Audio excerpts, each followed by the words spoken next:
I hope you are doing well. Welcome to SciChat Saturday here, and I got an interesting thing to talk about today, going live on that. And I hope you all are having a wonderful weekend. I apologize for having to push this off from last weekend. I was quite deathly sick last weekend and could not talk. So it was certainly a challenge for me. Hold on a second. There we go. It was certainly a challenge for me. And it is a pleasure to be with all of you. I just wanted to check on one thing real quick here. Welcome if you're here live. Welcome to everyone else. If you're watching on the replay, thank you for watching on the replay. So what I wanted to get into, it started showing up while I was on vacation, and has to do with the American Physical Society. I've talked about them a little bit. I wanted to get into them a little bit more, as you might guess from the name, the American Physical Society. It is a professional society of physicists, as it were, for the physicists out there, and you would hope would be somewhat immune to the postmodern nonsense. Of course, that is quite pervasive, but alas, it is not. And we are going to get into that a little bit this morning. And welcome to you who are here. So let me get my screen shared here and bring that up. Here we are. The American Physical Society, the APS, as it were, is, as I said, professional society of physicists. But the reason that I bring them to mind is, of course, you all may recall, it was about this time last year. Oh, goodness, that is tiny. When the American Physical Society, in their journal, Physical Review Physics Education Research, published this gem of an article, Observing Whiteness in Introductory Physics. And if you're around here on the channel at the time, I covered it, talked about it, ripped it apart because it was a piece of garbage study. I believe the video on my channel is called BS, Whiteness in Introductory Physics. And I was certainly not the only one to rip this article to shreds for the piece of garbage that it is here. And it was interesting in what followed, because as you guys might recall, one of the things that followed this is, of course, there was a tremendous amount of pushback. There was a tremendous amount of news article. There were news articles, of course, that were just like, what the flip? In fact, the matter, here's a nice little thing you can learn about some of these articles if you're curious at where they ended up going. Here, more and more you're seeing this altimetric thing here, and it's actually extremely handy when you're looking at the altimetric thing, because then you can see, oh, hey, where did it end up in the news? How many people are reading it? Where did it end up on Twitter? All this other kind of stuff. I actually have that already open here in a different tab that you can see for this particular, again, piece of garbage article. It ended up a few places, and where it ended up news-wise was Newsweek. Jason Rance in Seattle ended up talking about it, and Seattle-based researchers published study on whiteness. This is the Daily Caller in Introductory Physics class. So there was a fair bit of it that got talked about, not just on the news, but also in a blog setting. Science studies help bring down science. That's why evolution is true. Today in wokery, whiteboards and whiteness in physics, which, if you're knowing, well, we'll go back into it because it's been a year. But the reason this comes back up is because while I was away on vacation, several physicists decided, well, they must have decided after reading this, because it does take a while. And the reason I say this is, like, when you get articles and journals like this and what have you, typically what happens with physicists and with scientists and the scientific community and what have you is that when you get an article and there's disagreement about it in the scientific community, you publish a comment on the article.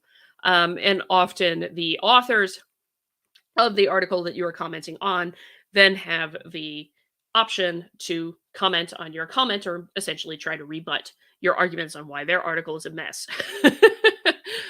So comments are often used to do that. But because the journal publishing process takes a certain amount of time, it is often a little while before you see them. So it's the disappointing part of it is it doesn't end up always being timely with respect to the current news cycle or what have you on this article was in 2022. It wasn't really it wasn't really this year. But that said, there is now a here it is. There is now a article that is a comment on it, and several scientists who were pretty dang aggravated by the garbage article called "Observing Whiteness Introductory Physics," and they published a not very long. It's actually only about 4 pages itself. Comment on the original article. However, what got interesting about this and why talking about the American Physical Society comes up with this, because they are the publisher of the journal Physical Reviews, Physical Education Research, long bloody name for a journal, um, is because the APS refused to publish the comment. That is nearly unheard of, to see that someone would not publish a comment on an article in here. And so we're going to get into why that is and what happened, because where this comment is now is sitting on the archive preprint server. So yes, this is absolutely openly accessible, but it ended up on the archive preprint server precisely because there was a refusal to publish the comment. And we will get into that. First things first, of course, I want to go back, remind us what the American Physical Society is supposed to do. And of course, those of you watching in the chat, you're welcome to comment at any old time and provide some interesting questions on this topic. Please, I'm going to keep it on topic as much as we can. Much appreciated. So here's the supposed mission statement. Whoops. Helpful if it was a little bit bigger. Supposed mission statement of none other than the American Physical Society: to advance and diffuse the knowledge of physics for the benefit of humanity, promote physics, and serve the broader physics community, we, one, provide a welcoming and supportive professional home for an active, engaged, and diverse membership. Advance scientific discovery and research dissemination. Advocate for physics and physicists and amplify the voice for science. Science doesn't have a voice. It is a process by which we get at the truth. Again, anyway.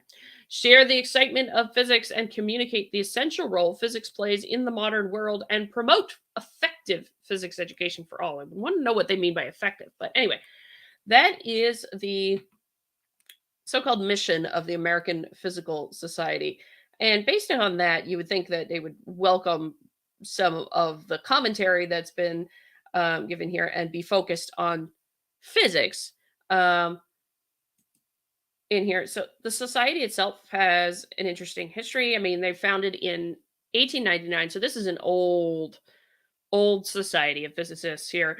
And these professional societies are meant to support the scientists themselves in their profession. They are not meant for some of the things that they do now. I mean, unfortunately, because I have seen some of the societies get interested more so in lobbying and teaching scientists how to how to lobby their politicians and what have you. So it's certainly interesting that way, and not necessarily, I think, the focus, but one can argue that. That's neither here nor there. May 20th, 1899, when 36 physicists gathered at Columbia University for specifically that purpose. So Columbia is the birthplace of the American Physical Society. Proclaimed the mission of the society to be to advance and diffuse the knowledge of physics. In one way or another, the APS has been at that task ever since. So there's a lot in here. Early years, sole activity was to hold scientific meetings. A lot of the professional societies will hold scientific meetings themselves. You can see this with the American Association for the Advancement of Sciences, which is the publisher of the journal Science. And then other societies like the American Meteorological Society have their own meeting, the American Mathematical Society, the American Medical Association, the American Psychological Association. Everybody's got their bloody meetings. You will see that all the bloody time. And I apologize if I start coughing in the middle of this. I do have to deal with a cold still, or at least part of it. Whatever's left over is still here, but at least I can talk compared to last weekend. Mm, there we go. But let's see. Physical review, review of modern physics, physical review letters. Over the years, physical reviews subdivided into 5 separate sections. More recent years, the activities of the society have broadened considerably, stimulated by the increase in federal funding in the period after the Second World War, and even more by the increased public involvement of scientists in the 1960s. This is interesting. This is just a weird note for me. I have never seen that spelled out in words. I've always seen, like 1960 apostrophe S, something like that. I've never seen it spelled out like that. I don't often see it happen like that in these things. So that's just unique, interesting. Neither here nor there, just an interesting thing. IAPS is an active and in public and governmental affairs and in the international physics community. In addition, the society conducts extensive programs in education, public outreach, and media relations. So, got one thing is if you're supporting physicists, I don't know that you necessarily need all the media relations kind of things, but again, neither here nor there. That's not the primary focus. APS divisions and topical groups cover all areas of physics research. Forums reflect the interest of its over 54,000 members in broader issues, and sections are organized by geographical region. So there gives you the size of the American Physical Society. 54,000 scientists across the world, probably. It's probably not just in the United States. It is probably across the broader world in here. Just for kicks and giggles. APS units, yeah, because you get into some interesting things with physics. Here you've got astrophysics, atomic, molecular, optical physics, all the rest down in here, divisions of physics. Hence the reason there are 54,000 members. Diversity and inclusion. Oh, lovely. Forum for Diversity and Inclusion. There we go. There. Am I allowed to see that? Oh. Well, I can't see a whole lot because I'm not logged in, and I am not a member of the American Physical Society. Let's see. Oh goodness. But as mentioned, the American Physical Society is the preeminent physical society in the United States, at least. Here, nonprofit membership organization working to advance and diffuse the knowledge of physics through its research journals, scientific meetings, education outreach, advocacy, and international activities. So there's some interesting changes in words here. But that is the American Physical Society. But in its, of course, origins as a physical society, it is also a publisher of many journals in the physics world here, which you can see now showing up on the screen. And this is actually the one down here. Physical review, physics education research, actually. So this is a bit of an odd journal. And actually, let me go there real quick. Because this is the journal in question. Oh, I might have to come back to that one myself later. Reducing procrastination on introductory physics online. Wait, come back. Stupid scroller. Physics online homework for college students using a planning prompt intervention.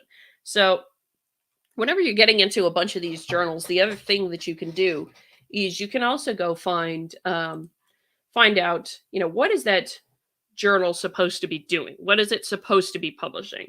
Every journal has its own mission statement. They're not just supposed to publish any kind of willy-nilly crap in here. And you can also get some specifics about, how much, how many articles did they publish? It's a little bit behind because it's going to take them a little while to compile all this stuff for 2022. So they get a little bit behind when they put out these numbers.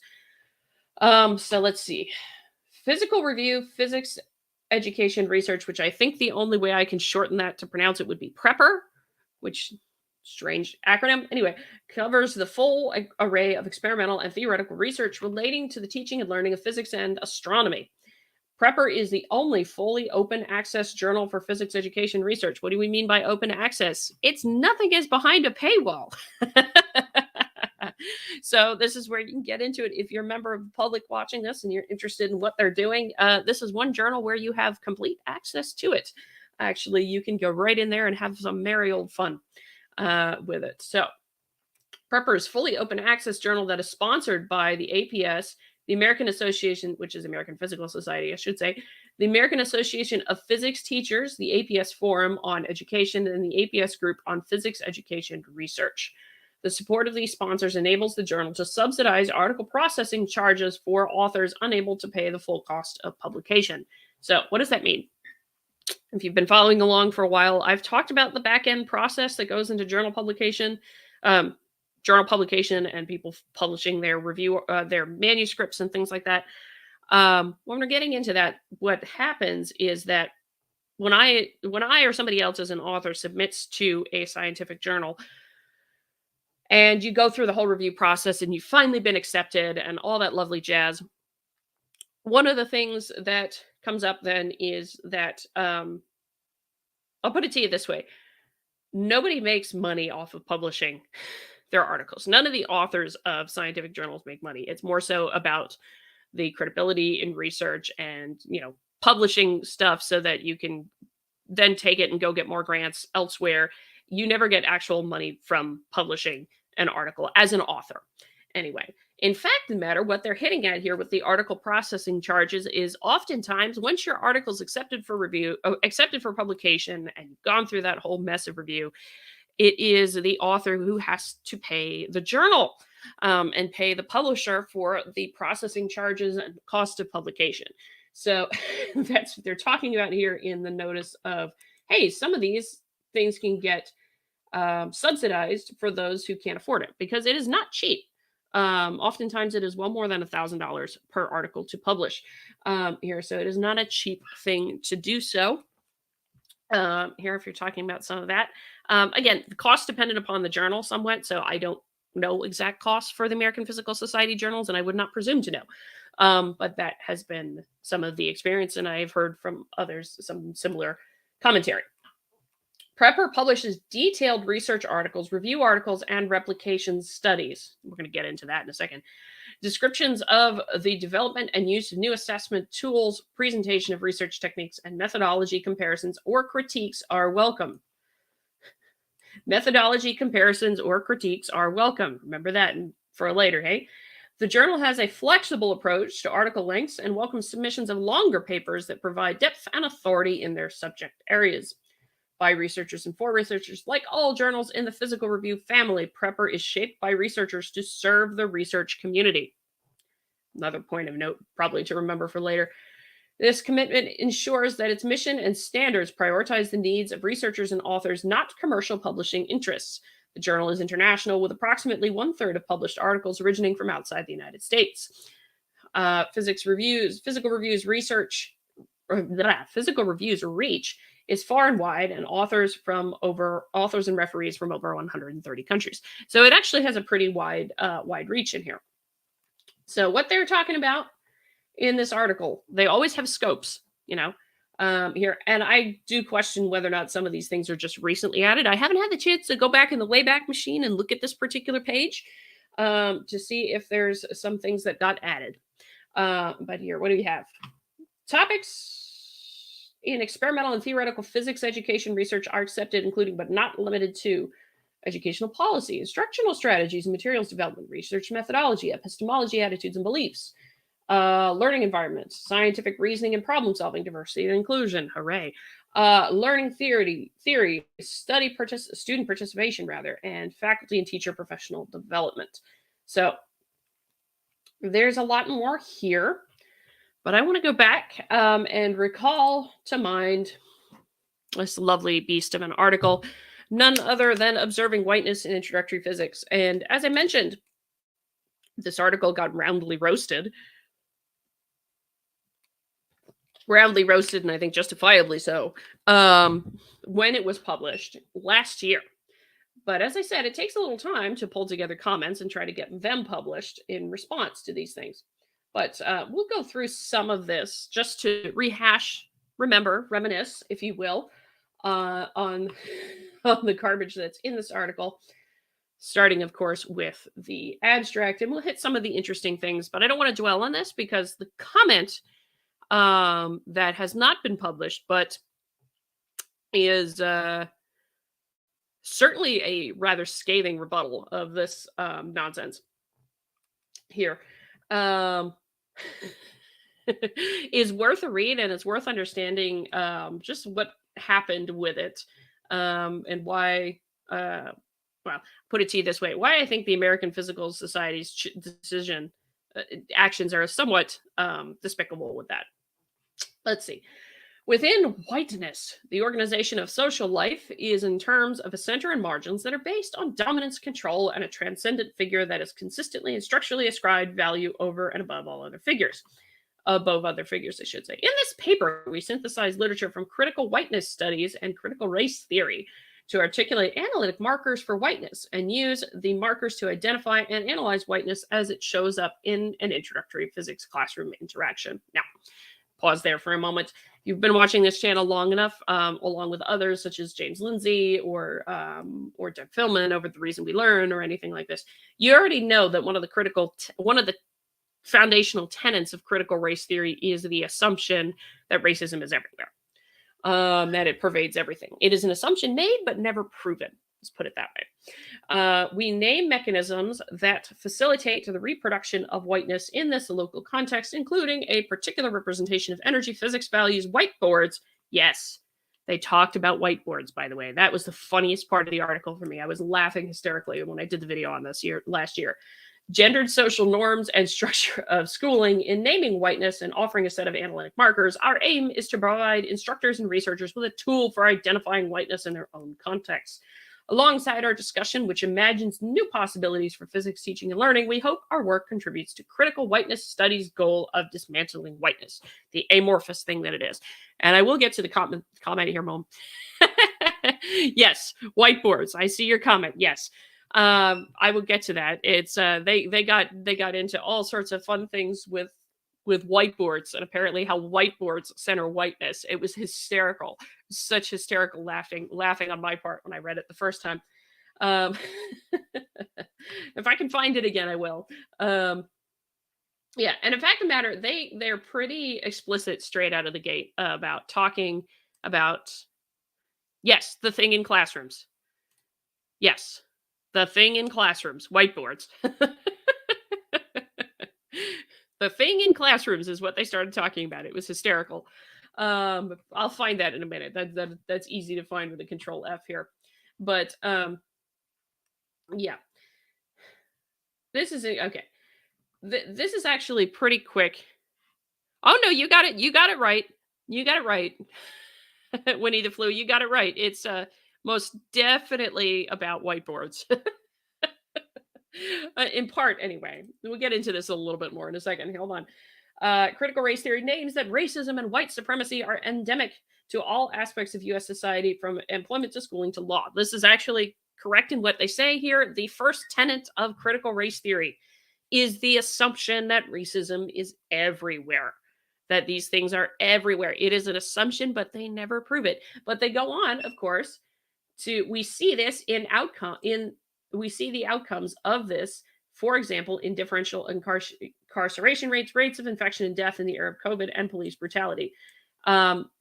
One of the problems, of course, is with critical race theory is when they get into that assumption, the assumption that it just is, any disparity is therefore proof of such things happening. And they go on to say that here in the first paragraph. I'm not going to belabor that because I've already done a video on this particular article itself ad nauseum, ripping it apart. But let me go find some of the more interesting things here, like words. Oh, come on. I know it's there somewhere. Where is it? I know it's in here somewhere.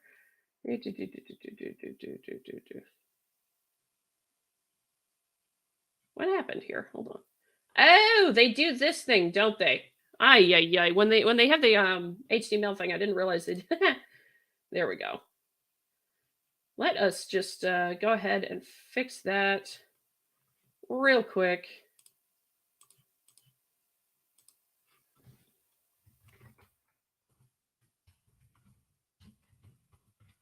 There we go.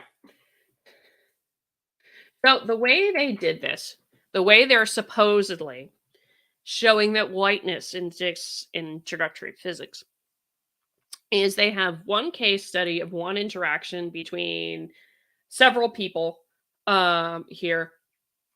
that they are analyzing the transcript of. Now, just on its face, you're using one thing, in here. That is bullshit sampling. How do you know you're not getting something weird that's just unique to that situation? How do you know this? How do you know that? Bullshit sampling, right straight away here. But that's how they decided to look at this. And, they talk about the episode and all this other kind of stuff uh, in here. So, in the tradition of critical whiteness studies, our goal in the study has been to make whiteness visible. You notice how they presume it exists. Always the presumption that exists in here. Never go back into actually questioning whether or not their thing that they think exists actually exists. And particularly to make clear the ordinariness of whiteness in introductory physics classrooms. This purpose is well served by case study analysis, where analysts select cases of theories in context for the purposes of illustrating, refining, or building theory. Case studies can demonstrate what is possible, clarify participants' points of view, and reveal or challenge implicit assumptions, identify mechanisms that produce social phenomena, and make the ordinary extraordinary. In this paper, we analyze a case of whiteness, again, presuming that whiteness exists in the thing. There's always the presumption that it does. They never go back and actually question whether or not it does. And we'll get into that because I love what the folks who commented on this had to say about it, because they did quite nicely rip that apart. We use the analytic markers from section 2 to illustrate how whiteness shows up in this context, and we identify and discuss a number of mechanisms that control that co-produce whiteness in the 6-minute episode of a classroom interaction. We draw on tools of interaction analysis, including discourse, gesture, and gaze analysis, to unpack how whiteness has been constituted locally or interactionally. Our hope is that illustrating whiteness as social organization can contribute to the reader's awareness of and vision for disrupting and transforming this social organization for their own context, and support other researchers who want to do similar analyses. So let's put it this way. We're just going to assume this thing is here, and we're going to tell you how it's there, and then you can go on and see how you should see it in your own classrooms and what have you. And this is based entirely on one 6-minute interaction that they looked at the transcripts of over video. So I think you can see there's some photos up at the beginning. I think here, yeah, you got the photos up here of the interactions and what have you, and doing the discourse analysis and like that. It's just one singular thing here. Uh-oh. So we're going to hope my connection stays stable. I've been having some connection issues today, so I apologize if something goes a little weird on the connection. That is not entirely intentional. One other thing I want to make a point of here before I forget. This is one of the things that drives me crazy with these things. The normative principles of scientific practice basically indicate for us that it's not who the person is that matters. It is the ideas and the argument that they present. And there's this whole thing called positionality statements, which the idea of positionality is, what kind of things do you have? What kind of things do you have in here that, well, basically, positionality is describe who the hell you are so that we know where you sit in society, supposedly. If you're talking about something that is a physics project, that does not matter at all. Neither does this matter. I make a deliberate point whenever I do peer review myself, or whenever others do peer review, I make a point of teaching this actually myself, is that what a person looks like doesn't matter. So make it as blind as possible. So to the point that you are reviewing the article and not the people. Positionality statements like this thing in here, where you're seeing this thing where they say authors' positionalities, undermine that. So like when I review an article, there's only 2 times I look at the names. I look at the names of the authors just to see if there's a conflict of interest, meaning, have I written an article with that person before? Because if I have, I can't review it. That's a conflict of interest. I'd have a potential bias toward the favoritism, toward favoring that author's output. And the only other time I look is when I'm finishing a review and I need to just type it into the top of the review, that these are the names of the authors. These kinds of things just undermine that, because you're saying, oh, yeah, this is all my stuff about this and this and this and this and this. And when I got to this point in the article, I actually skipped over all of this. And I am not going to read it here because it is not relevant either. I'm not going to read it here. I'm going to acknowledge that it's there, but I'm not going to read it because it's not relevant. So let's see. Down to this. Episode context and summary. So now we can get to the whiteboards thing. The focal episode in this paper features three students, pseudonymed Drake, Paris, and Gail, and their instructor, pseudonymed Iris. In a stimulated recall interview, Paris refers to herself as a Hispanic woman, and to Drake and Gail as he, she, respectively. Gail presents as white, Drake as Middle Eastern. Iris identifies as biracial and culturally white and uses she, her, hers pronouns. This is about the case study itself, which is why I'm not bothered too much by reading this compared to the other stuff on the idiotic things with the author's positionalities. Anyway, Iris identifies, okay, participants' race and gender do not feature prominently in our analysis. Our analysis focuses on whiteness as a social organization with the aim of illustrating how everyday interactions in physics classrooms reflect and reify it. So, in this episode, Paris, Drake, and Gail work together as a small group in an introductory physics course at a large public institution in the Western United States. The course draws on extensively on physics education research-based methods, and course meetings often alternate between small and whole group discussion, with students collaboratively constructing answers to questions in their groups and then sharing out to the whole class. Whiteboards feature prominently in the course. What is represented on the group's whiteboard is often what gets oriented in the large group share out. So let me go down a little bit further. So 6.5-minute episode we analyze begins immediately after Iris, the course instructor, assigns problems to the group. Following this, Drake stands up, grabs a whiteboard marker, and begins drawing an energy interaction diagram, EID. He writes system water and draws an arrow to the right, like the one at the top of figure 2. Paris comes to stand at his side with her gaze on the EDI, and Gail joins her to EID and the Gail joins her to the right. So this is the diagram they've drawn. But anyway. First utterance comes from Drake as he says, inaudible, process is heating as he turns back. So they're working through a problem, and they're analyzing all the discourse in this problem that goes on in this course of this here. So we interpret, everything about what they do in this thing is all about the interpretation of the authors. We interpret this. The first utterance, okay, he then writes heating on the whiteboard over the line he has drawn. Gail, in previous question, looks at her lab book, laughs, and comments that she likes how it says European size because we in the US have such large portion sizes. So a joke in there, if you will. Let's see. Line 21.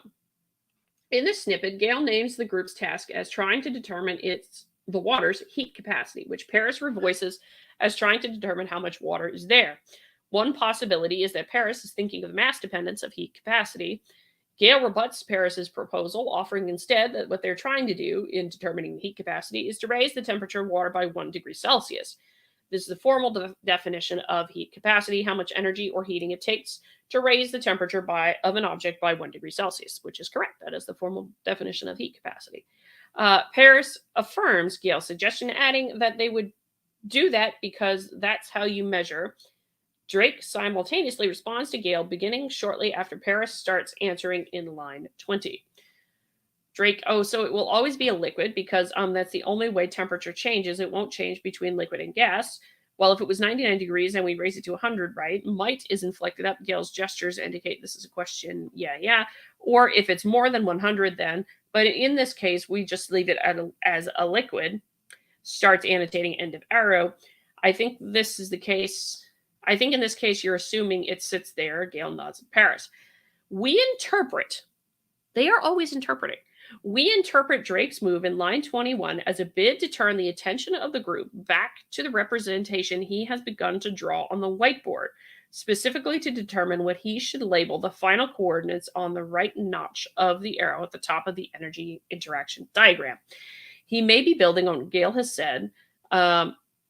So interpretation, they read a lot into these situations. Basically say, whiteness is here. So, discussion and implications. This is where it's funny to me. In the episode we analyzed in this paper, we observe an interaction in which Drake and the representation he is constructing are centered, and Gail and Paris's sense of making and contributions are marginalized.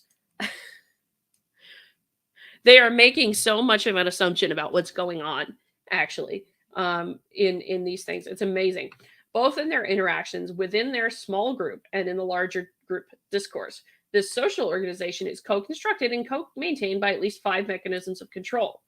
The energy interaction diagram representation. Physics values the use of whiteboards. So supposedly the argument is you're centering whomever's at the whiteboard drawing and you're marginalizing everybody else. There you go. How do you know that some folks aren't comfortable being at the whiteboard? How do you know that some folks are just more talkative and they can't draw very well, so they won't stand at the whiteboard? I mean, this is where it gets stupid. Gendered social norms and the structure of schooling.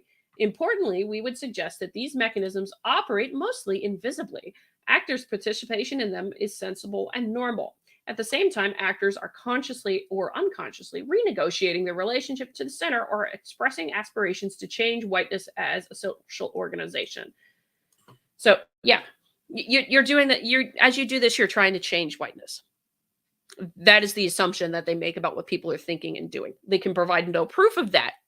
They provide absolutely no proof of it. But that's what they think is happening. For example, Iris expresses a wish for her class to reflect non-hierarchical social structure and has made a number of pedagogical choices to make this more possible, even if not actualized in this episode. So, our goal in this paper has been to make whiteness visible in the tradition of critical whiteness studies. In particular, we have sought to make visible how everyday physics classroom interactions reproduce whiteness as social organization and how physics representations, values, and pedagogical tools play a role in this reproduction. That whiteness is ordinary in physics classrooms is not surprising, given critical race theory's assertion that whiteness is endemic to every aspect of American society. Because somebody else says it's there, it has to be there in the physics classroom. Because somebody else says it's there, it's got to be there in the physics classroom here. So with that in mind, it's certainly interesting and in that sense that's what they're thinking. It's like, yeah, somebody else says it's there, so it has to be there and we're going to find it. That was pretty much the whole purpose of this thing, was just to make a case with their interpretation and their background that of an ideology really that assumes something is there but never actually proves it. It's certainly quite interesting and hysterically bad. It's amazing it was published. To begin with, the ordinariness of whiteness reproduction is not surprising either, given critical scholarship's emphasis on the individual and hegemony of whiteness. Again, because critical theory says so. It's an ordinary thing. Because critical theory says so, it's there, it's ordinary. And it's all centered around whiteboards. Whiteboards help center whiteness.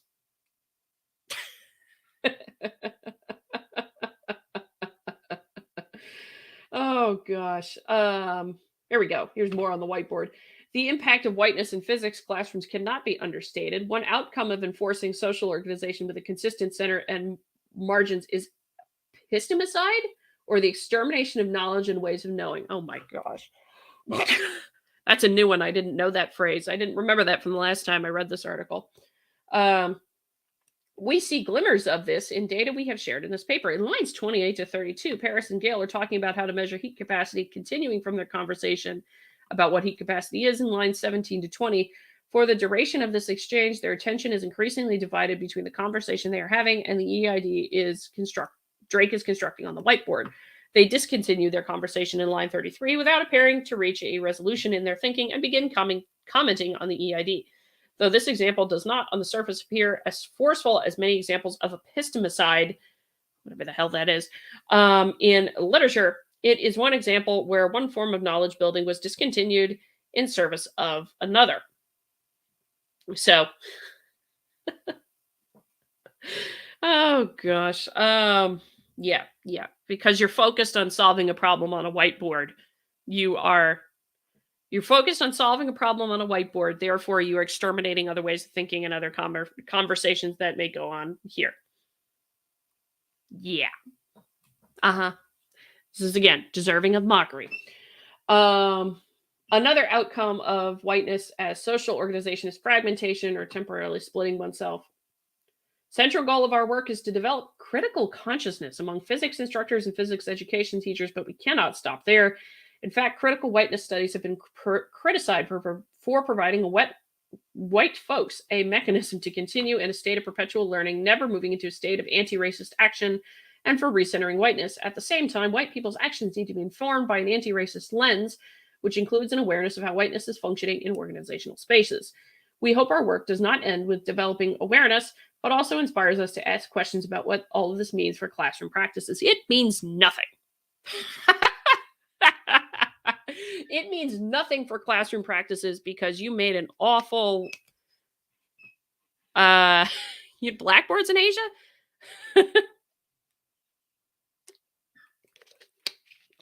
Oh, we have blackboards in the United States too. Blackboards and whiteboards. You're centering everything around the board. Apparently that centers whiteness when you're working around a board on something. That's interesting.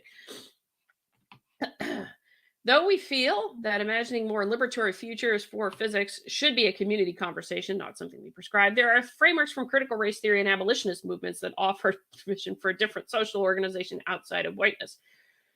For example, Banks and colleagues offer a multidimensional framework for multicultural education that includes critiquing mainstream academic knowledge, rethinking the curriculum to center and celebrate multiple ways of knowing, and reorganizing school culture to resist white supremacy, rebuild around multiculturality. This is somewhat antithetical to science. And the reason you get into that as being antithetical to science is that science is about pursuing the truth. And yeah, there are multiple ways to get at that. Nobody's knocking that. Multiple ways and approaches to doing that. But if one way of knowing gives you a completely different answer to another way of knowing, and your job is pursuing the truth, what are you supposed to do with that?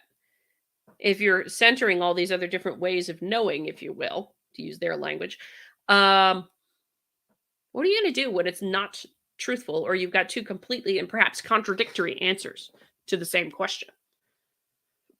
But anyway, I didn't want to spend the whole time on this one because we're going to be getting into oh, wait a minute. I forgot about this. What a buzzword salad here at the end. I completely forgot about this, just for kicks and giggles. As we dream and as we wait for whiteness as a social organization to be dismantled, we can work to reduce harm in the spaces we move and work. Didn't know we move spaces. Anyway, harm reduction as a framework acknowledges that white supremacy, patriarchy, classism, fatmisia? Fatmisia? What is that? Transmisia, ableism, xenophobia, and myriad other systems of oppression infuse space and structures and are part of our socialization. Paired with real-time repair, harm reduction provides support and accountability in the midst of this reality, inviting us to be humans in process and in community and offering space and support to see and respond to harm. Harm reduction then lives in the interstitial, what the heck is that word? Space between not yet, without giving up on what could be.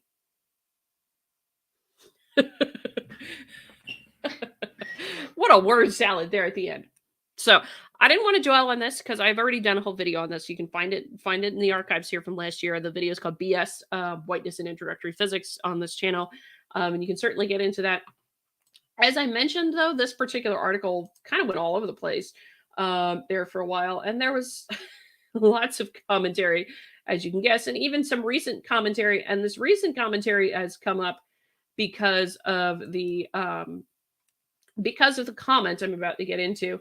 Get this lunacy out of the labs, kind of things. There was a lot of retweets. This is Eric Weinstein who was being retweeted here. So always with the altimetric things at the beginning of articles, you can go and find more information about what is being said about an article, where it is, who's commenting on it, whether it's receiving favorable coverage or not so favorable coverage, and the like here. And so, yeah, the upper bound of almost 15 million followers who tweeted this. So let's go all the way back to the end here, because this is a reverse chronological order. So this is right when it came out. So the Yi Zhen Shu is someone I follow on Twitter who talks about physics related things here. So he's a good person to follow with that if you're interested. But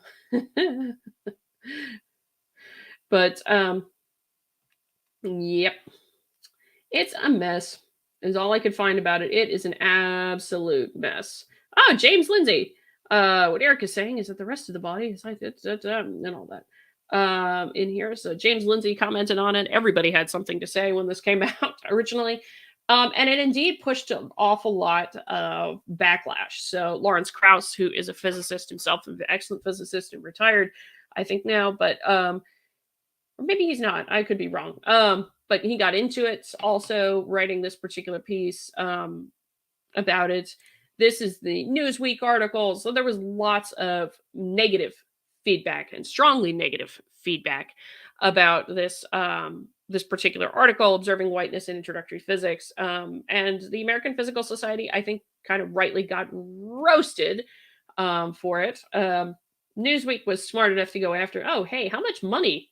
How much money was spent on this, which was almost $500,000 spent on the grant that funded that particular paper. Let's see. But yeah. Robertson and Hairston, the two authors, also identify whiteness in the mechanisms by which the center of this class activity is maintained. The professor's instruction to produce a diagram and the provision of small whiteboards which to draw it allegedly marginalizes the activity of sense making that students are engaged in. It's hard to see how asking students to produce a diagram actually marginalizes their attempts to make sense of the activity and determine what to put in the diagram. Moreover, even if there are shortcomings in the pedagogical strategy, suboptimal teaching is not inherently white. So there are fun things like that you can find in the commentary going back in the archives on the particular article in question, the observing whiteness nonsense. But the tremendous amount of pushback, actually, the amount of pushback that came out publicly against this particular article prompted the editorial board of the Physical Review Physics Education Research to react to it. It was a very short response in here. Again, I also covered this when it came out, so I'm not going to dwell on it too much because I do want to get to the comment. The comment is the biggest thing here. Improving diversity and equity in physics is crucial for the field, those kinds of things. Achieving systemic change requires open discussion of content prepper, rebut, what have you. To my knowledge, nobody was really vindictive about the article in question, but rightly ripped apart the ideas. Nobody to my knowledge went and harassed the authors. Now, if they did, that's wrong. I'm sorry, don't engage in harassment of the authors. In here, go after the ideas. Again, one of the things why I reject usually looking at an author's names when I do a review of anything in here. But here it is in this context is what we are concerned about some of the responses and reactions to a recent article published in Prepper, which reported on a case study aimed at improving diversity and equity in physics. The paper seeks to identify ways that seemingly neutral artifacts and behaviors actually support the culture of whiteness in physics. No, they assume those things, those random things like working around a whiteboard, supports whiteness in physics. We'll get into that in a moment. This is a controversial topic that clearly made some people uncomfortable. While we welcome thoughtful feedback, note the comment there, while we welcome thoughtful feedback. We're going to get into that in a second.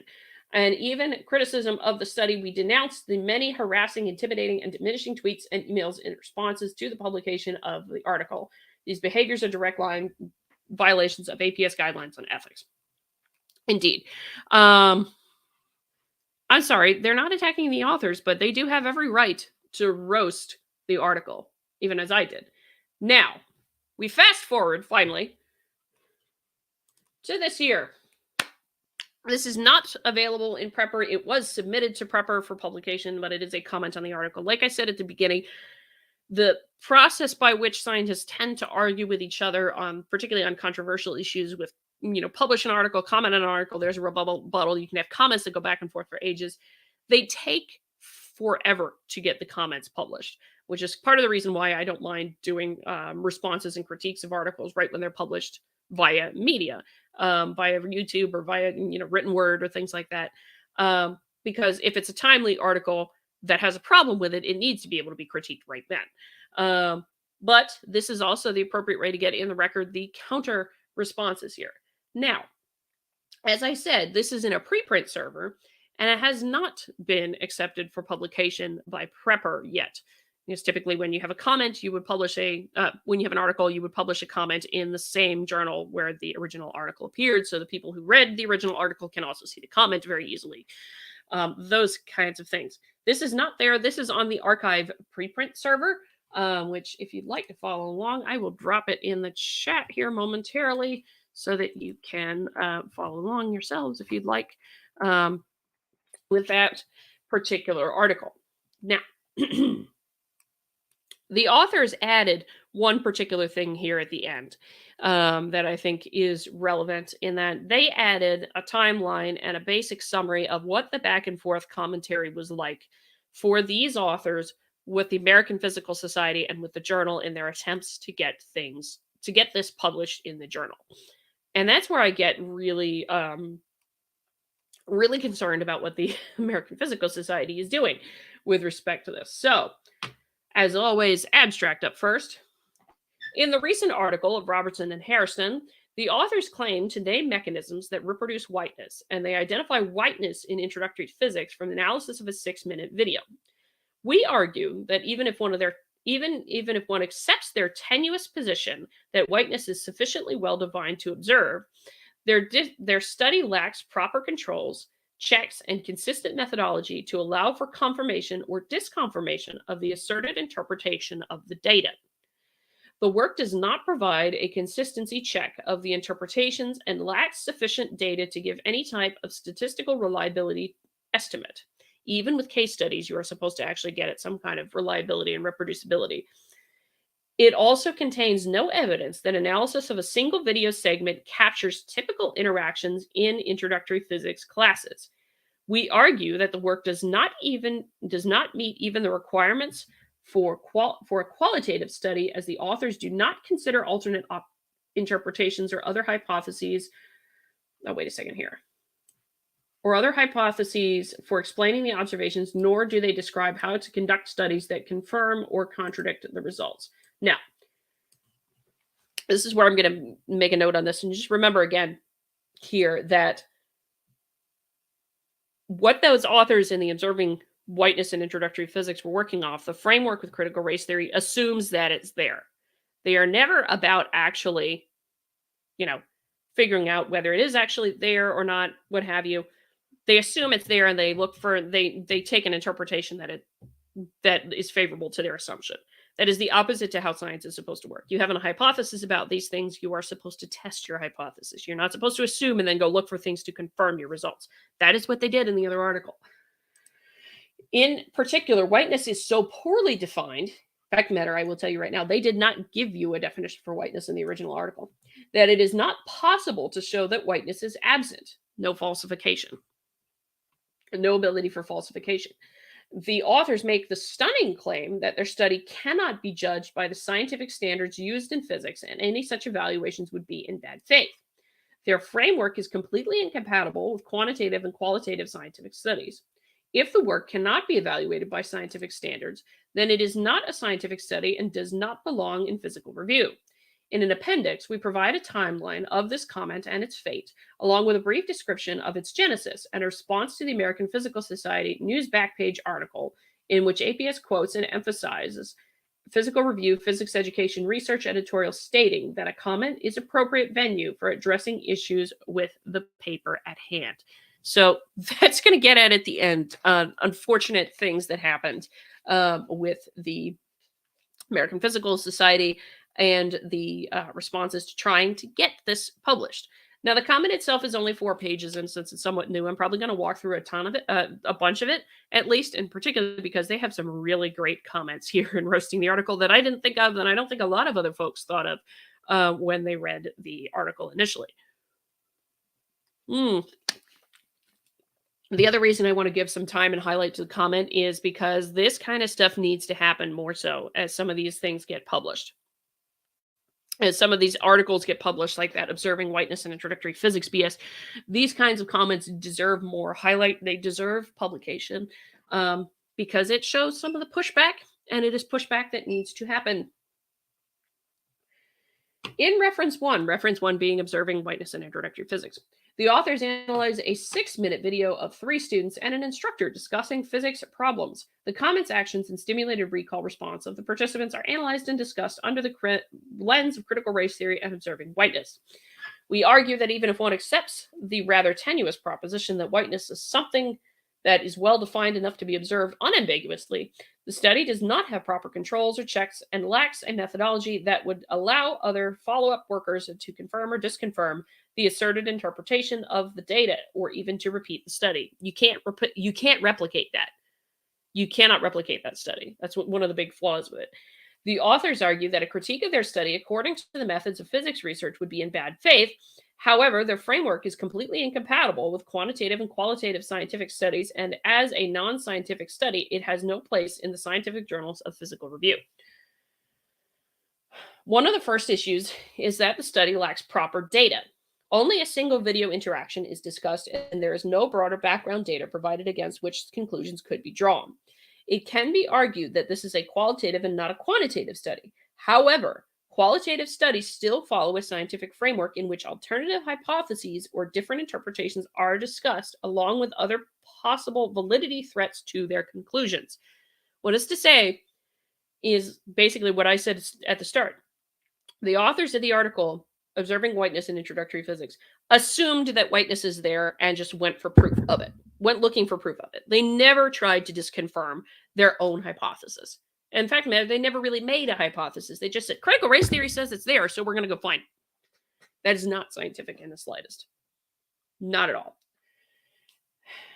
This is particularly important since only one video was considered and is not clear from the study whether the interactions are representative of the broader introductory physics interactions. For example, if a video was recorded of a different set of students, entirely different approaches or comments could appear. Very true. Ideally, it would be better to analyze an ensemble of such videos to see if repeated themes occur, and also to test whether there is consistency in the analysis. Exactly. But the other thing is, even if you did that, because of the fact that they're just doing interpretation, their interpretation of everything through this lens that it's there, they engage an awful lot of mind reading. To be honest, there's an awful lot of mind reading that happened in that observing whiteness and introductory physics thing here. So that's the thing I would add to this. The authors do not provide evidence for the reliability of their data. The small amount of video data presented appears to be of poor quality since the transcription in the video is riddled with unintelligible remarks, something that is highly unusual and surprising for a case study. In addition to offering no mechanism for mitigating possible self-selection bias among the students interviewed, or for avoiding judgment biases in the simulated recall interviews, the study lacks proper controls of the viewers of the interactions that would make it possible to conclude whether they generate consistent definitions of the same actions, thereby giving the reader confidence that similar results would be obtained by an independent researcher employing the same methodology. For example, if an ensemble of videos were analyzed, would a consistent analysis appear in which one group of students presenting a behavior opposite to that of another group of students is detected as a clear difference? So, they're pointing out two things. You had no controls for the biases of the people in the video when they were doing recall interviews. You had horrible video quality. So how do you know you got your transcription right to begin with? You have a self-selection bias with the folks being interviewed. And the other thing, people forget this with social studies in particular, when you're dealing with that, is that you do have the biases of the people doing the research, doing the interviews, doing the interpretation. How do you know you're not biasing toward an interpretation that you would like? How do you know that all the different people involved have the same consistent definition of what X and X is? Those are the things they're pointing out as big problems, and they are. In reference 1, there is no methodology that would ensure that different people viewing the video for the purpose of observing whiteness would give the same analysis for the interactions, comments, or actions of any student or instructor. One method of providing such control is the inter-rater reliability method employed in previous physics education research studies. Another method would be to consider an ensemble of videos which would permit consistency checks to be established and some type of statistical analysis to be performed. For example, if 100 videos were analyzed, it could be determined what fraction indicates whiteness compared to what fraction does not. Additionally, to the degree to which whiteness is observable in individual videos could be measured, as well as how many times whiteness was completely absent. From a single brief video, it is not possible to determine whether certain types of introductory physics problems allow for easier observations of whiteness than other problems. The particular problem shown in the single video could have been an outlier. Very true. Very true. That's a sampling issue. You cannot determine reliable, repeatable patterns with a single video. Here, with a single data point. That's impossible. Here, you're probably just seeing something random. Alongside the different questions of interpretation and what have you with all that. So the thing about it is what these authors I don't think quite understood when they wrote this is that the assumption is that it's there and they're just going to look for the proof. That's why they think they can get away with doing this with just a single case study, and they will argue that they can't. The authors of this particular beast is what I'm actually... These guys in here are critiquing these guys over here. FYI, if you're just joining us. Let's see. The most important issue is that the study lacks a mechanism for disconfirmation, a key aspect of any scientific work. In other words, what would prove your theory wrong? That's the thing, is they don't want to prove their theory wrong. They basically presume in Observing Whiteness in Introductory Physics, the original article that was published last year, they presume in that article that whiteness is there. They offer no method for disconfirmation, which is what makes it inherently anti-scientific. The authors do not propose any method to falsify the results of the study. What actions or statements of a student or instructor would indicate that whiteness is not occurring in the interaction? Any group trying to reproduce this work will likely observe very different interactions from the single video shown in the study. So some form of framework that would indicate whether new observations are consistent or inconsistent with the conclusions of the present study is needed, but is not provided. One useful method would be a table of interactions or statements that are indicative of whiteness, along with a similar table listing interactions or statements that are indicative that indicate the absence of whiteness, as well as a list of interactions or statements from which no interpretation can be drawn. Such a table would also help ensure that the study avoids confirmation bias. In addition, the study could include videos in which participants act or speak in the opposite manner during the interactions, and have multiple observers perform an analysis to see whether they could draw the same or different conclusions from the video. This would provide confidence in the validity of the analysis. Very good point in that. And I want you to make a note on this with a comment. The authors of the comment are trying to give things, hey, you could do this, you could do this. This is kind of stuff that you could do if you really were actually acting in the good faith effort of being a scientist and trying to prove that whiteness exists in introductory physics. They don't want to prove it because they've assumed that whiteness is there, a la the lens of critical race theory and critical whiteness studies. This is where you have the argument and the difference between scientists and activists, essentially. Whew. Excuse me if I start coughing. Many of our suggestions involve increasing the level of quantitativeness of the study. This is a natural direction for physical review since physics is a quantitative science. Yes, and you're teaching a lot of quantitative things if you're doing physics education. We respect that the social sciences often employ qualitative methods in order to develop new theories that can later be subjected to quantitative research. It is important to keep in mind, however, that social science is still a science, and as such, its practitioners construct models of the world based on evidence and perform tests of these models through transparent, well-documented procedures. Qualitative research studies focused on case studies are appropriate in science journals if used to highlight questions and hypotheses worthy of further examination. They did not do that in that Observing Whiteness in Introductory Physics. They're saying, it's there, we think it's there, this is our interpretation of the situation to show you that it's there.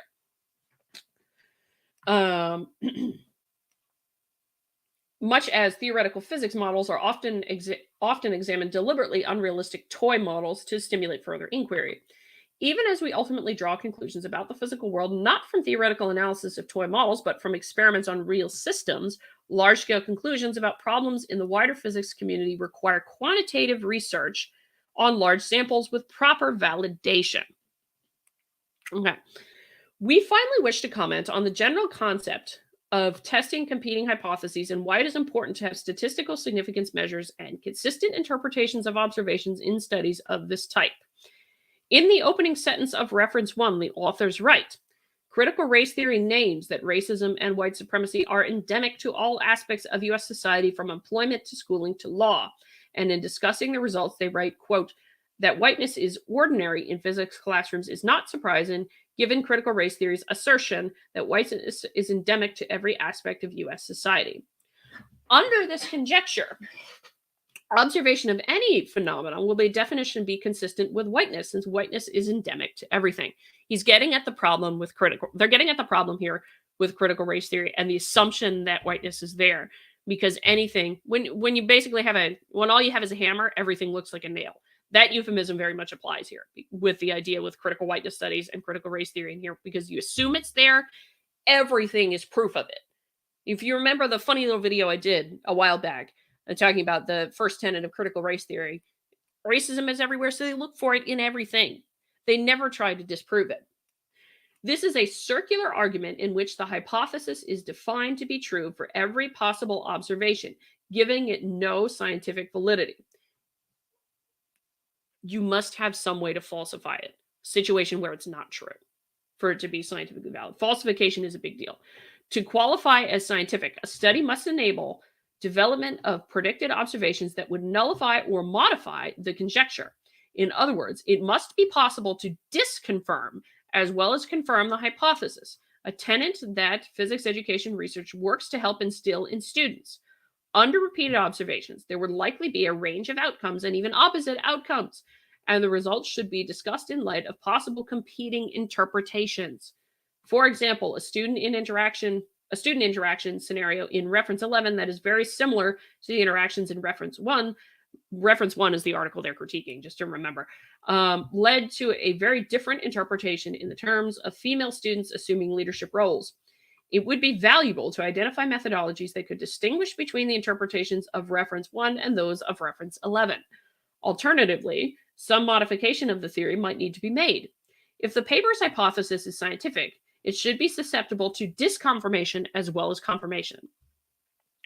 The authors of reference 1 write, it feels important to state explicitly that physics as an epistemology is not well suited to assess the arguments of the kind we have made here, and that arguing against this work would be engaging in bad faith argumentation. Yes, the authors of that original thing do say that. You argue against us, you're not engaging with us, you're engaging in bad faith. Since physics uses the methods of science, falsification, hypothesis testing, evidence, repeated samples, reproducibility, by implication, the authors are saying their work cannot be evaluated by the standards or methods used in science, which includes consistency, falsifiability, and verification. Such a statement by the authors is completely incompatible with scientific discourse or studies. I said this the other day when I was talking about postmodernism in chemistry and the award there and what have you. Yeah, a lot of postmodernist thinking is fundamentally at odds, either treats science with apathy or is openly hostile to it. In fact, we argue that such a statement is actually a bad faith argument, in that it is not an attempt to strengthen the work, but it's instead merely a convenient rhetorical device to assert that since no scientific or rational critique of this work is even allowed, scientists cannot evaluate this work despite the fact that it appears in a scientific journal. Yes, here's the thing. Peer review. You are supposed to be evaluating. You are supposed to be critiquing. You are supposed to be checking for the biases of the author. That is why I question, why the hell did that original article get published to begin with? There was no critique of it. There was no critique of this piece of this piece of hot garbage. There was no critique of it. Nothing. Not a damn thing. I'm just like, what the... You are supposed to challenge the biases. Peer review is supposed to be a check on the biases of the author. And that article was biased straight from the jump. That is what they're getting at. Is it shouldn't even be in physics education in this prepper journal. It shouldn't even be there. A non-scientific study of this type should not be published in physical review. Period. Okay, that's the end of the comment itself. in here. And I love it in the fact that they point out, hey, you never even defined what whiteness is. You have no way to reproduce this. Your sample is horrible. Your methods are horrible. You're making an assumption. You provide no method by which you could falsify it. There's no way to check if this is actually legit. It's a piece of garbage. That's basically what the comment is pointing out, is it's an utter piece of garbage.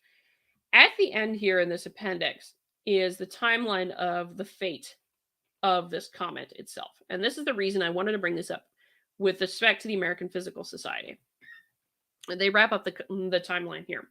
The following is a timeline of the evolution and fate of this comment. March 11th, 2022, Observing Whiteness in Introductory Physics, a case study, is published in Prepper.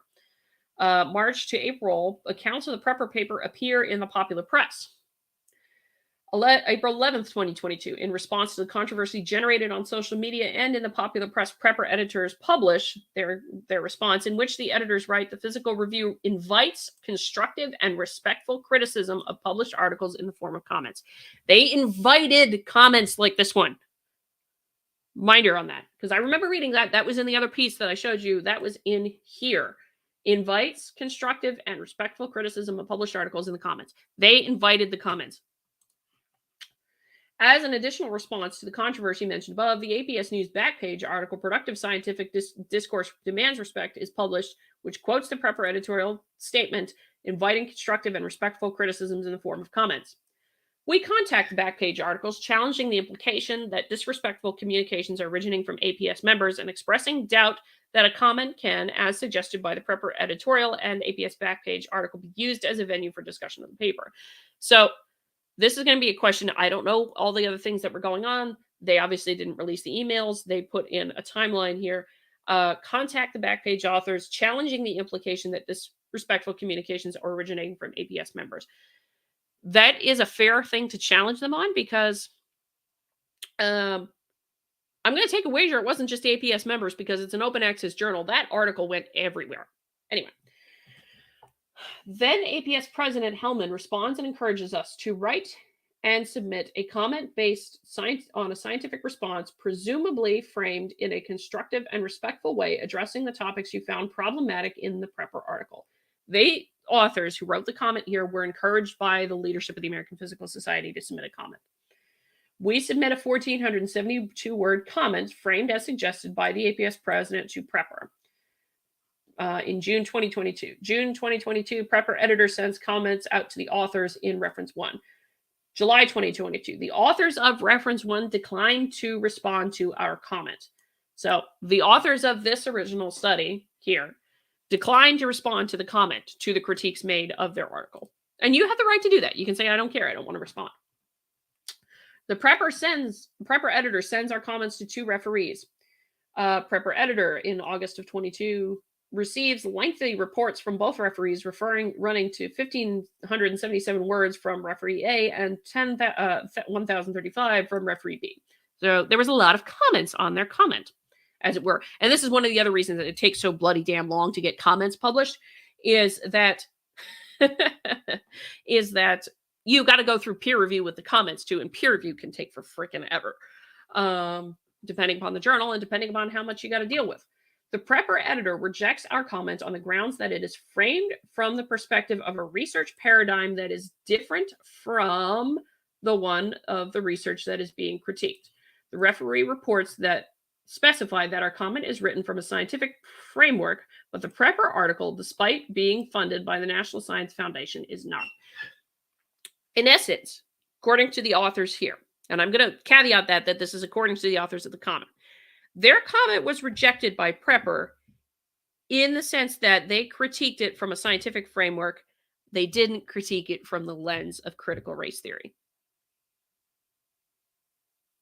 I'm sorry, if you can't handle being critiqued in a scientific journal, being that it was framed somewhat differently, B, comment based on a scientific response. They were asked to give a scientific response. And they were rejected because the editor said, no, it's a research paradigm that's different from you're presenting it from a framework response, a different framework of approach that is different from the one that's actually in the article. So no, we can't accept that.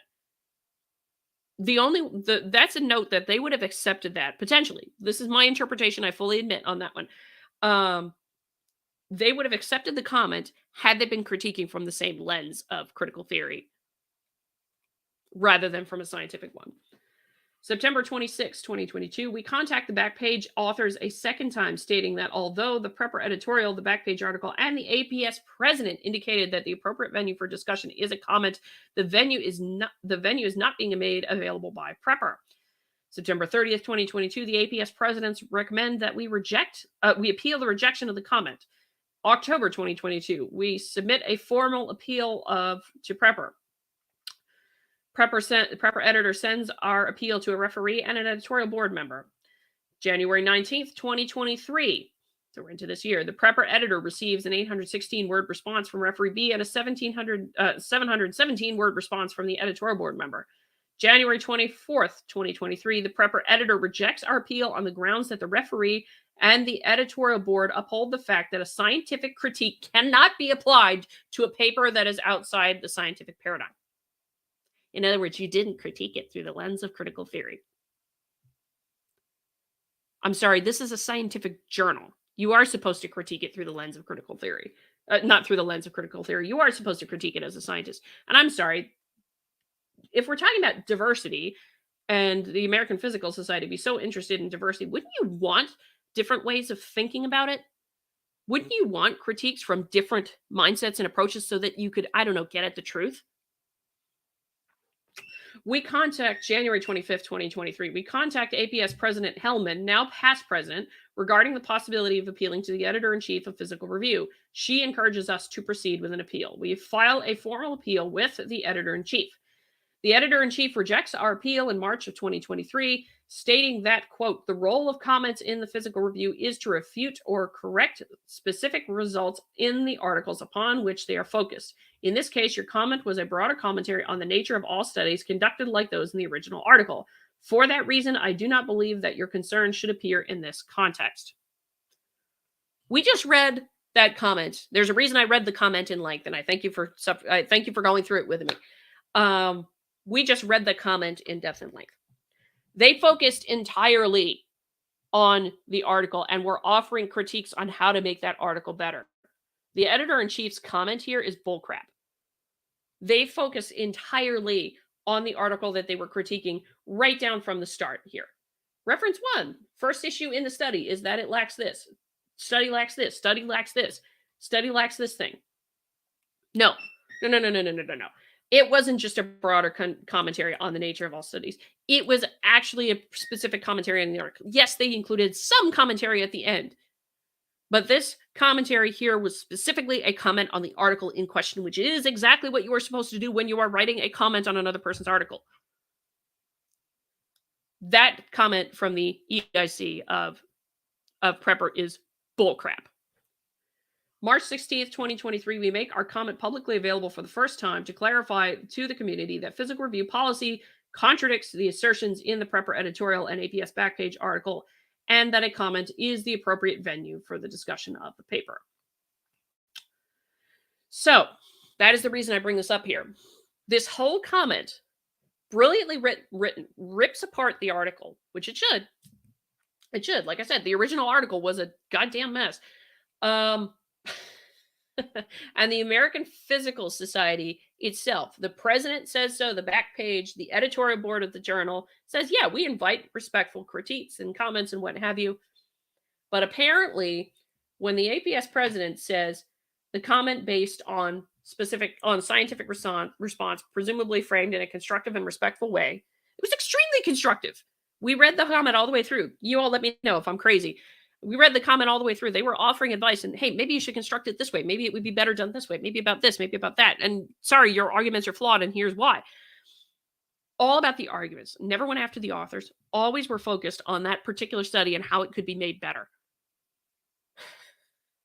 And the only reason that I can find in reading this appendix and the timeline here, and admittedly, I'm gonna have to caveat this in that I don't know what was going on from the Prepper editor's side of this. I don't know. That's a totally fair comment here. I do not know what was going on the Prepper editor's side of this.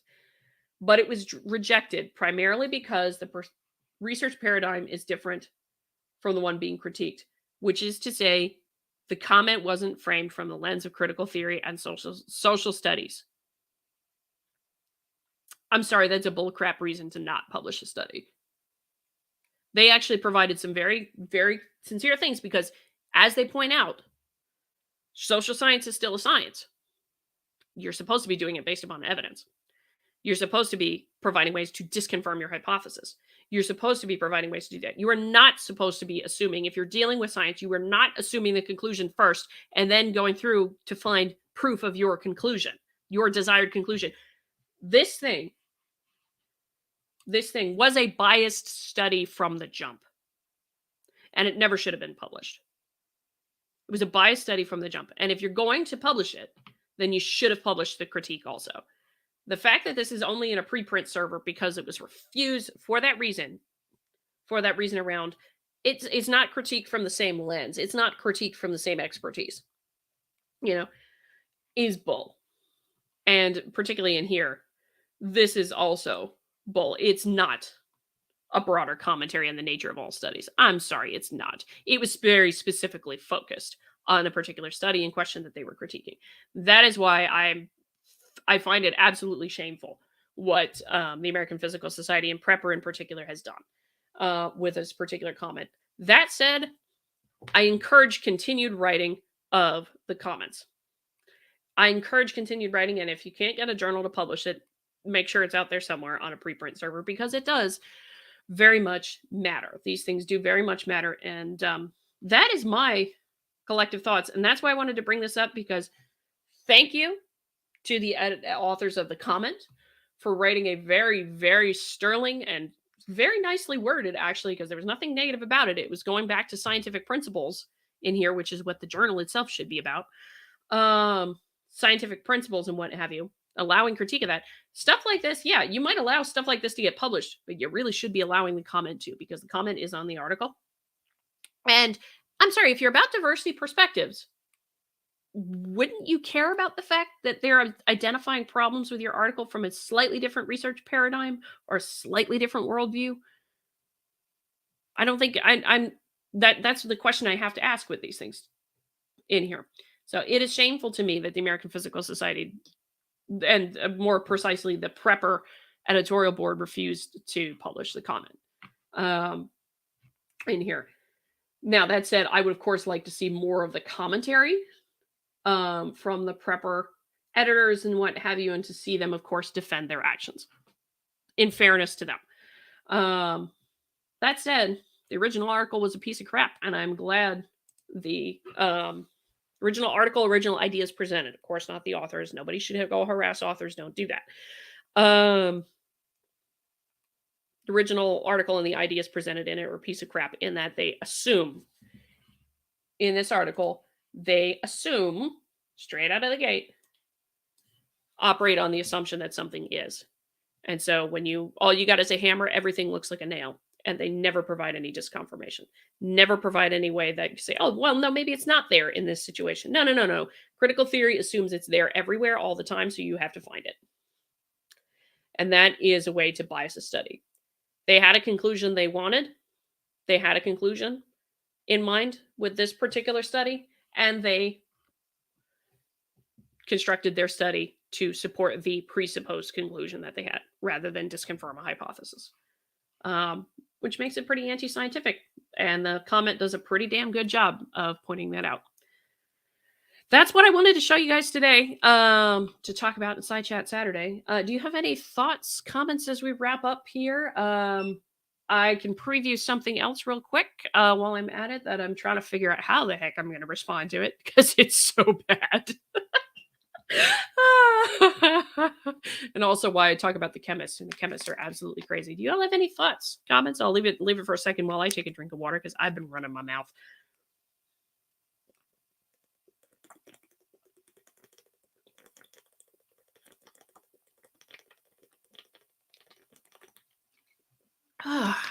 There we go.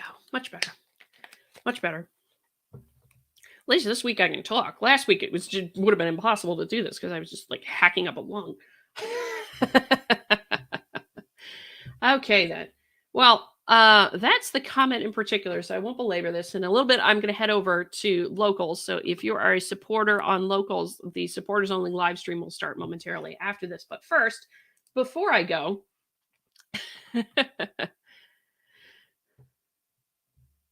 oh, Rick G, I like that comment. I like that. When your only tool is a hammer and a sickle, every problem looks like oppression. Yes, that is a great way to think of it. Good definition for the postmodernist influence or the colloquial woke, if you will. Um, Pretty much you see it everywhere, even where it doesn't exist. There's a lot of mind reading involved. Very good comment. I appreciate that. I'm going to borrow that. But this one, so if you recall, on Road Journal Club, Gina and I talked about um, an article called Words Matter, which was basically going all out for censorship in science, thinking that we should censor scientists in the name of, you know, its consequences culture and, being accountable and all this other kind of stuff. Well, the first author of that particular piece has recently had something else published in by the Royal Society of Chemistry of all places. Um, and the reason this article, I got to figure out how to respond to it. Oh shoot, not there. Sorry. Whoopsie. Whoopsie. The reason I wanted to, the reason I eventually want to respond to this article is because it is so bad. It is an opinion piece. This is not commentary, and I'm gonna take a wager it didn't get a whole lot of peer review either. Here. But academic free speech or right wing grievance. This is the first author from the Words Matter article. A vociferous group of scientists is presently articulating the idea that academic freedom is under attack within academia. Examples of supposed suppression of free expression often involve DEI efforts by universities, especially diversity considerations in faculty hiring, but also include examples where academics have been censured or disciplined for racist, sexist, or transphobic speech. Free speech libertarians advocate for a definition of academic freedom in which no remark is inflammatory enough to warrant consequences, even when such remarks are unsupported by or unconnected to academic scholarship. Present work offers a evidence-driven analysis. Spoiler alert, it's not evidence-driven. To support the contention that this misconstrues the role of academic freedom, which is not imperiled by the notion that there should be social or professional consequences for some antisocial or abusive speech. Troublingly, the rhetoric employed by self-proclaimed defenders of free speech often bears striking similarities to the language of resentment that is used in contemporary political discourse to express white-wing grievance that is centered around white heterosexual male identity. Phrases such as cancel culture and woke identity, used as pejoratives, are favored not only by free speech hardliners, but also by politicians who are working to dismantle the academic tenure system in the United States. Misappropriated terms such as critical race theory are used to defend new laws that restrict classroom and workplace discussions of gender identity. The present work argues that those who wish to have an honest debate about the limits around freedom of speech need to engage that conversation in a manner that avoids resonance with the language of white supremacy, lest their arguments provide intellectual cover to those who would attack historically marginalized communities. Suggestions for countering regressive academic culture are provided, along with data-driven discussions of diversity considerations in faculty hiring. An emergent theme is that the academic status quo supports white male supremacy, therefore complacency by tenured academics will perpetuate the situation. Oh my gosh, it's a fun mess of an article. So I'm trying to figure out how to respond to it. I'm not going to do that now, but I figured I'd give y'all a preview of things I'm going to figure out how to respond to, because I have read the article in full several times, and it's just like it just makes my head hurt with the word salad that's in it. In here, he includes a footnote about why he embraces the term woke too. It's quite funny to look at, but. Anyway, thank you all for sticking around. As I said momentarily, I'm going to go head over to locals and do a supporters only after show there. So if you'd like to answer more comments, and I got a few other things I want to talk about over there on locals specifically. So if you'd like to join in, the link is scrolling there. The thing there at the bottom is there for you to join and come in and support. I will head over into locals and do a live stream there momentarily. But as it is, thank you all for watching. Thank you all for watching if you're watching on the replay also. And let me know your thoughts in the comments, and like and share and subscribe and all that jazz. And just to point out, the American Physical Society is doing some crazy, shitty crap with this. Like I said, I'm sorry, you would want to critique from multiple worldviews and multiple paradigms. And particularly when it's supposed to be scientific research published in a scientific journal, it should be critiqued from that paradigm too. But anyway, let me know what you think, good folks. Until next time, I hope you all stay very curious.